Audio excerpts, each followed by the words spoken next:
one of the big stories this week in Jeddah when you were on site, the return of Anthony Kim.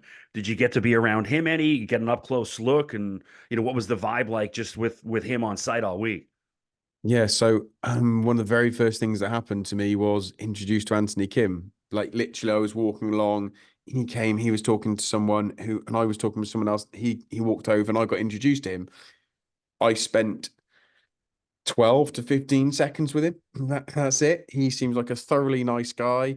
As much as you can gather from that.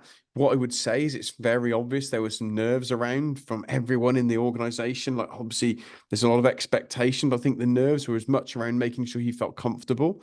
And it's obvious from when you hear him talk and what he's saying and the messages that are going out that he is a very different man now than he was 12 years ago when he left the tour. 12 years ago, he was sort of the firebrand in many ways, wasn't he? He had the big belts and the big fist pumps and this, that, and the other.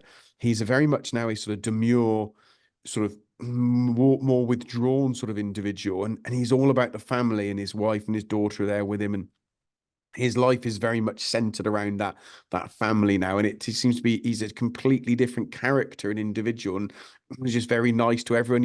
He seemed to be talking to everyone. He was just seemed to be a really nice guy, just refinding his feet. But I have my opinion on lots of things around the Anthony Kim thing, and I think it's interesting he's come back for sure, and I think it's going to be great, and I hope he plays really well. You're not bad. I mean, what was it, 76, 76, 74? And, that was, I tweeted about this. My concern was that he comes out and shoots 88. And then it kind of adds to that narrative that, lives a circus, that's something. And, I didn't think he'd show up and shoot 67 every day. And I think the final result was somewhere in between. It certainly wasn't horrible. Wasn't fantastic, but hopefully he can kind of get, use that as a Yeah, it's stepping stone and kind of get his game back together.